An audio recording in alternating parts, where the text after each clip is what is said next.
Always have some fun on a Saturday night. It's time for Uncancelled USA, in which we tackle the dark underbelly of the news agenda in the United States. As always, in the company of the Queen of US showbiz and royal reporting, live from Hollywood, California, Kinsey Schofield. Hi, Kinsey.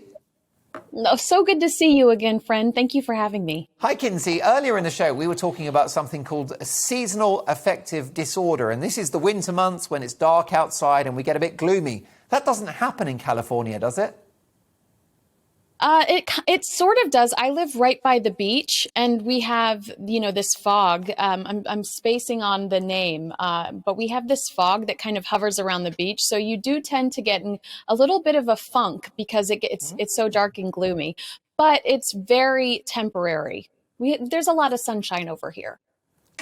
Brilliant stuff. Well, look, there's always sunshine pouring out of the TV screen when you join us here on Tonight Live. And you've got a story which I think is rather gloomy for the royal family because Harry and Meghan, the Duke and Duchess of Sussex, may reveal the name of the so-called royal racist with the publication of Harry's autobiography next year. Isn't this just the tackiest rumor in the world? And I have to tell you, I believe that the publisher is going to continue to perpetuate this rumor because, quite frankly, Prince Harry and Meghan Markle have gone way overboard on oversharing over the last year. What is there left to know? This is really the only secret left for the Sussex couple. And I think that we're going to continue to hear this rumor because it's really the only thing that might send people to the bookstores to purchase this book. The article that I've read about the rumor also suggests that Prince Harry is going to go deep into his mother's background. I love that idea. And I think I've told you in the past, I think this is a great opportunity for Prince Harry to brand himself as a leader and as somebody worthy of giving us guidance and advice on how to be better humans. Unfortunately, if he goes this route, it really looks tacky. It's going to completely sever his ties with his family, especially his brother. I think that his brother would be severely disappointed in him if they continue with this narrative. And I really hope that it's not true, but I don't think that this rumor is going to go away because, quite frankly, it's really the only thing that they have that the entire world is curious about and that might sell a few books. Absolutely, and they're bound to have made a promise to their publishers that they will reveal some spicy information because that's what happens when you sign a book deal. I guess those were the terms of agreement with Oprah Winfrey before that infamous TV chat show appearance. And perhaps hopeful, wishful thinking, perhaps it's really the ins and outs of the meeting that led to him leaving the royal family and the infamous summit. Perhaps it's that. Perhaps it's the conversations that were privately had between Meghan and Harry in Canada when they decided to formally step back. Perhaps they really go into, and this I think would be salacious enough, but perhaps they really go into some of the examples of what they saw and what they knew and what they were comparing themselves to. They talked about on Oprah the other family members that had the opportunity to try to pursue this. Perhaps they name names or show examples of those other family members that they were trying to mimic, which they were inevitably denied. But, fingers crossed that they don't go this route because there's no going back from this. It's, I have always heard that this was a miscommunication and it was like a game of telephone where somebody simply said, I wonder what the baby would look like, which I think is a question we all ask ourselves when there's a baby on the way, especially if you've got a handsome redheaded prince and a beautiful biracial woman. I'm excited to see Lily. I cannot wait to see how beautiful Lily is. So I've always heard that it was just a miscommunication. There was already, some nastiness going on within the family.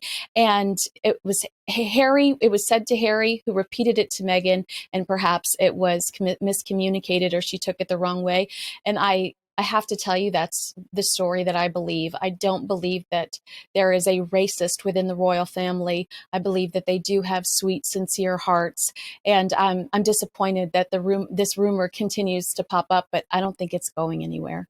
And I think there would have to be some question marks around the credibility of any revelations in this book, given the fact that so much of what was said in the course of that Oprah interview didn't just raise eyebrows, but important questions about whether they were true or not, including the idea that they actually married before their wedding ceremony, which was just plain wrong. And that was an inaccuracy confirmed by the Archbishop of Canterbury himself. At that point, I do feel that this couple lost the dressing room.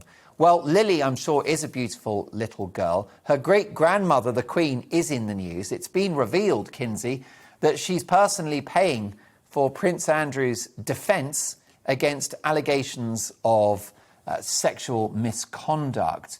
Has the Queen's reputation been impacted in America by the Prince Andrew affair?